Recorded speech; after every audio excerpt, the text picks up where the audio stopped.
Twitter پہ کم از کم میرے لیے بڑا مصروف دن تھا، کافی ابیوز بھی میں نے فیس کیا، لیکن بہرحال جی جو میرا پرنسپل سٹانس ہے وہ میرا پرنسپل سٹانس ہے that Pakistan Muslim league Nawaz they screwed up Pakistan economy. جب بھی آئے ہیں پاکستان کی اکانومی کو شدید نقصان پہنچا کے گئے ہیں.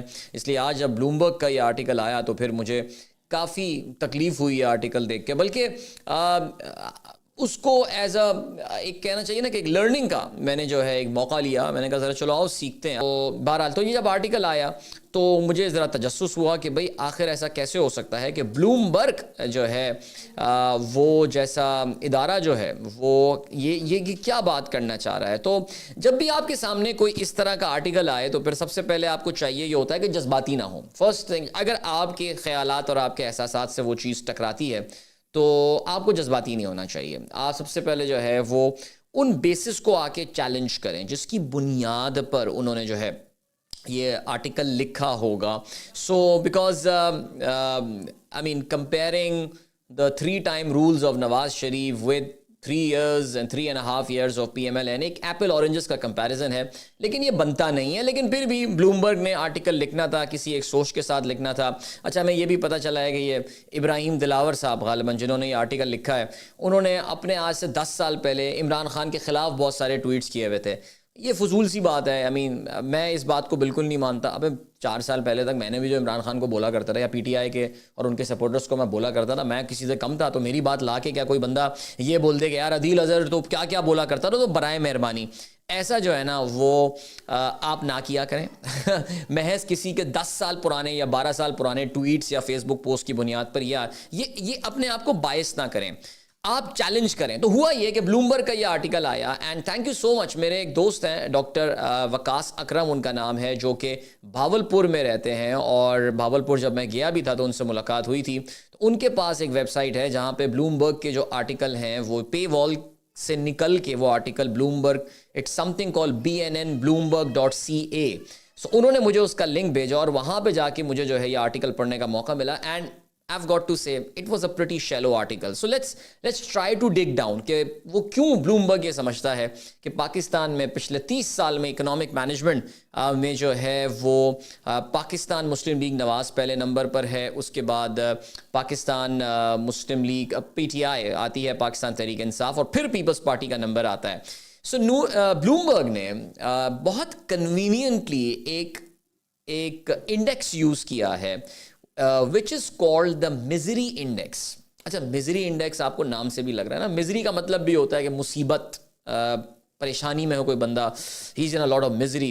So انہوں نے misery index استعمال کیا ہے. Honestly speaking I'd never heard about that. تو میں آج گیا، آج میں نے شام میں اچھی اس کے بارے میں ریڈنگ کی، مجھے پتہ چلا کہ یہ misery index جو ہے یہ اکانومسٹ ہوا کرتے تھے جن کا نام آرتھر اوکن تھا. انہوں نے 1970s میں اس کو جو ہے وہ ڈیولپ کیا تھا. اس کو پہلے اکنامک ڈسکمفرٹ انڈیکس کہا جاتا تھا، لیکن پھر اس کا نام چینج کر کے بعد میں میزری انڈیکس رکھ دیا گیا. یہ میزری انڈیکس جو ہے صرف 2 چیزوں کو اسٹڈی کرتا ہے. پلیز یہ یاد رکھیے گا، صرف 2 چیزیں اس میں شامل ہوتی ہیں. اس میں کوئی G D P growth rate, اس میں کوئی ایکسپورٹ نہیں، اس میں کوئی export to G D P نہیں، اس میں کوئی فارن ایکسچینج ریزرو نہیں، کچھ بھی نہیں ہے مینیج کر. یہ صرف کیونکہ میزری کی بات کر رہا ہے، مصیبت کی بات کر رہا ہے، مشکل کی بات کر رہا ہے. اس میں 2 چیزیں ہوتی ہیں. ایک اس میں ہوتی ہے انفلیشن، مہنگائی کی شرح، اور دوسری جو اس میں ہوتی ہے وہ ہوتی ہے ان امپلائمنٹ، یعنی ملک میں جو ہے وہ کتنے لوگ بے روزگار ہیں. تو انہوں نے پاکستان کی 30 سال میں جتنی بھی حکومتیں ہیں ان پہ یہ چیز اپلائی کی. اچھا آپ یہ بولیں گے کہ جی مشرف صاحب کے دور پہ پھر پرفارمنس تو ان کی تو بڑی اچھی تھی، اکنامک پرفارمنس، وہ اس میں کیوں نہیں آئی؟ تو اس کی وجہ یہ ہے کہ انہوں نے صرف ان 3 پارٹیوں کو کنسیڈر کیا ہے جو پاکستان کی 3 فرنٹ رنرز ہیں ان الیکشن میں. اور ظاہر ہے یہی پارٹیاں، پی ٹی آئی تو ظاہر ہے اب آپ کو پتہ ہے کہ اس پہ بھی آگے چل کے ہم ذرا بات کریں گے، بیکاز ایک بڑا امپورٹنٹ کیس جو ہے وہ اس پہ فائل ہوا ہے سلمان اکرم راجہ کی طرف سے. لیکن نون لیگ ہے، پی ٹی آئی ہے، اینڈ دین پیپلز پارٹی ہے. اب جو بھی پاکستان میں حکومت بنے گی ظاہر ہے آپ کو پتہ ہے کہ وہ انہی میں سے کوئی جو ہے وہ بنا رہا ہوگا یا کولیشن جو بن رہا ہوگا. سو پی ٹی آئی کو تو صرف 3.5 سال تھے.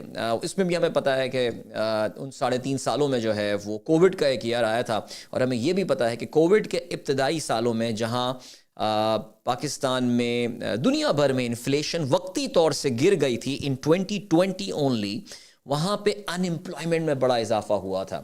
لیکن یہ میرا ٹاپک ہی نہیں ہے. Why Noon league has done well? اچھا تو اس کے لیے آپ کو جو ہے نا وہ ذرا دیکھنا یہ پڑے گا کہ واٹ از دیٹ ایریا جہاں پہ نون لیگ نے واقعی اچھا پرفارم کیا, اور وہ ایریا تھا انفلیشن کا, افراط زر.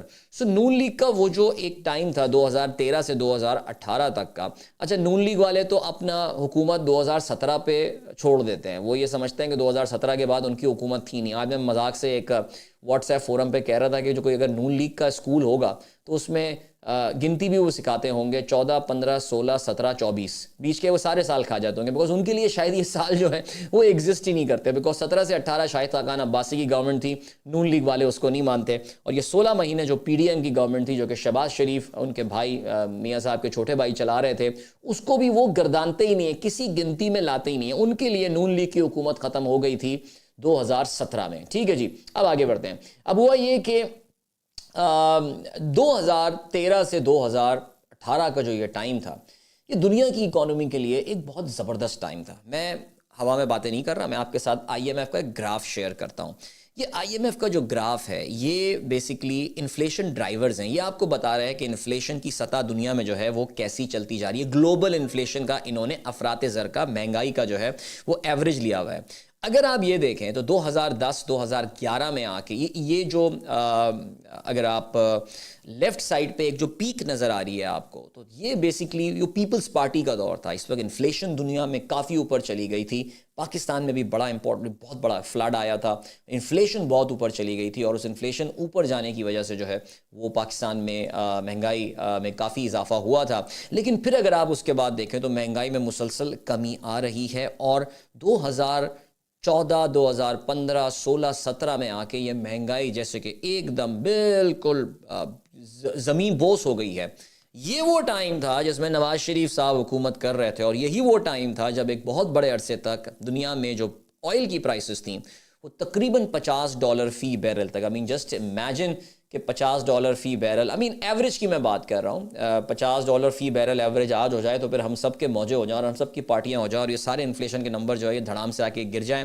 آپ کوئی بھی کموڈٹی اٹھا لیں اس ٹائم پہ جو پاکستان زیادہ امپورٹ کر رہا تھا, چاہے وہ فوڈ کراپ ہو, چاہے وہ کوئلہ ہو, چاہے وہ آئل ہو آف کورس, چاہے وہ گیس ہو, آپ کچھ بھی اٹھا لیں, LNG وغیرہ جو بھی آپ اٹھا لیں گے آپ کو پتہ چلے گا کہ پرائسز اس وقت شدید لو تھیں. اور اس لو گلوبل پرائسز کا فائدہ جو ہوا تھا وہ یہ ہوا تھا کہ پاکستان میں بھی انفلیشن جو ہے وہ کافی نیچے آ گیا تھا. اور اس انفلیشن نیچے آنے کی وجہ سے ہمیں لگتا یہ ہے کہ میاں صاحب کی گورنمنٹ نے کیا انفلیشن جو ہے وہ کنٹرول کیا تھا. پاکستان ظاہر ہے آپ کو پتہ ہے میاں صاحب نے جو ہے وہ اس دور میں اپنے پورا ملک, اسحاق ڈار نے خزانہ خالی کر دیا تھا ڈالر کی قیمت کو منجمد رکھنے کے لیے. اور اس طرح اگر کوئی انٹرنیشنل کوموڈٹی پرائسز بڑھنے سے اگر ہم امپورٹ بھی کر رہے ہوتے انفلیشن کو تو ہم وہ بھی نہیں کر رہے تھے, بیکاز ہم اپنی ساری کی ساری جو مشکلات ہے اس کو آگے کے لیے ڈال رہے تھے. اکثر لوگ کہتے ہیں نا جی عمران خان کے آج 2018 میں 19 میں اکانومی تو بالکل تباہ ہو گئی تھی. نو, اکانومی کی تباہی کا سفر 2017 سے ہی نظر آنا شروع ہو گیا تھا. مفتاح اسماعیل 2018 جب اس وقت فائنانس منسٹر شاہد خاقان عباسی کے ساتھ تھے نون لیگ کی گورنمنٹ کے آخری کے دنوں میں, انہوں نے کہنا شروع کر دیا تھا. فروری 2017 کا ان کا بیان ہے کہ پاکستان کو IMF کے پاس جانا ہے. سو یہ بات یاد رکھیے گا. Now let me come back to that article again. اگر کوئی آپ سے پوچھتا ہے کہ یار یہ دیکھا میاں صاحب آج میں دیکھ رہا تھا وہ بڑے خوش ہیں, آج پٹواری بنگلے ڈال رہے ہیں, او جی میاں صاحب حکومت مینج کی, جی انہوں نے اکانومی مینج کی ہے, تو یاد رکھیے گا جی ان کے دور میں انفلیشن دنیا میں جو ہے وہ انتہائی شدید اور انتہائی کم انفلیشن ہو گئی تھی, جس کا فائدہ جو ہے وہ اس وقت دنیا بھر کی حکومتوں کو ملا تھا. بہت کم انٹرسٹ ریٹ کا وہ دور تھا بیکاز انفلیشن جو ہے وہ کافی کم تھی, اور اسی وجہ سے آپ کو میاں صاحب کی پرفارمنس جو ہے وہ بہت ہی سپرب اور بہت ہی اعلیٰ نظر آتی ہے. ان امپلائمنٹ کا جہاں تک تعلق ہے, I don't trust these in employment surveys in Pakistan میں امپلائمنٹ گیج کرنے کے ہمارے پاس کوئی, جتنی غلط ورکنگ ہم نے PTI کے دور میں کی ہوئی ہوگی اتنی غلط ورکنگ ہم نے جو ہے وہ نون لیگ کے دور میں بھی کی ہوئی ہوگی, بیکاز پاکستان میں جو انفارمل سیکٹر ہے وہ بہت بڑا ہے. تو بظاہر کوئی بندہ آپ کو ان امپلائڈ دکھتا ہوگا, بٹ وہ اصل میں کہیں نوکری کر رہا ہوگا, کہیں دہاڑی پہ لگ گیا ہوگا, کہیں مزدوری کر رہا ہوگا, کسی دکان میں وہ پکوڑے بیچ رہا ہوگا. We don't know about that. So in employment کا نمبر تو آپ چھوڑ دیں, لیکن انفلیشن کا نمبر ہم پھر بھی صحیح طریقے سے کیلکولیٹ کر سکتے ہیں. اور صرف یہی وجہ ہے جس کی وجہ سے کیونکہ میاں صاحب کو ایک گلوبل لو پرائسز کا ایڈوانٹیج ملا تھا, جس کی وجہ سے پاکستان میں انفلیشن کم تھی. اس کا ہرگز یہ مطلب نہیں ہے کہ ان کی اپنی اکنامک پرفارمنس کوئی بہت ایکسٹراڈنری تھی. His government left Pakistan in an economic mass. $100 dollar exchange rate manage کرنے کے اس خبط جو ان پہ سوار تھا اسحاق ڈار کے، اور میاں صاحب تو اکنامکس وغیرہ کیا سمجھیں گے، میرے خیال سے ان کا تو مینٹل لیول ظاہر ہے وہ نہیں ہے، لیکن وہ جو خبط ان کو سوار تھا 100 روپے پہ ڈالر رکھنے کا، اس کا پاکستان کو شدید نقصان ہوا. آپ کی ایکسپورٹ بالکل فلیٹ ہو گئی، انفیکٹ الٹی آپ کی جو ہے وہ نیچے جانا شروع ہو گئی تھیں آپ کی ایکسپورٹس، اور امپورٹ جو ہے وہ آپ کی دھڑادھڑ بڑھی تھیں، because Pakistan was simply importing things. ہم ایک ڈیفیسٹ امپورٹ کیے جا رہے تھے بیکاز اسحاق ڈار صاحب یہی سمجھتے تھے. اور ظاہر ہے میاں صاحب کی کوئی بھی اکنامک پالیسی آپ کو لانگ ٹرم نظر نہیں آئے گی، everything was short term.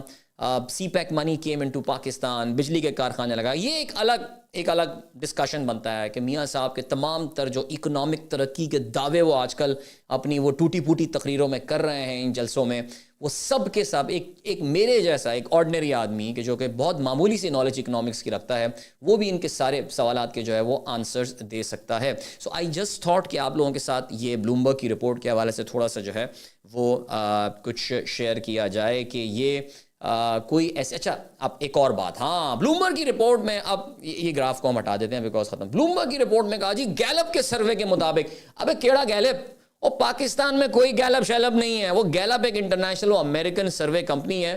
یہ پاکستان کی جو گیلپ ہے یہ تو ایک آپ کو پتہ ہے وہ اعجاز گیلانی ہے یا کون ہے، میاں صاحب کے بڑے قریبی ہیں، یہ ان کی کمپنی ہے. یہ وہ ان کا اور گیلپ انٹرنیشنل کا آپس میں پھڈا بھی چلا ہے، بیچ میں کورٹ کچہری کے چکر لیٹیگیشنز بھی ہوئی ہیں، لیگل نوٹسز بھی گئے ہیں کہ آپ ہمارا نام کیسے استعمال کر سکتے ہیں.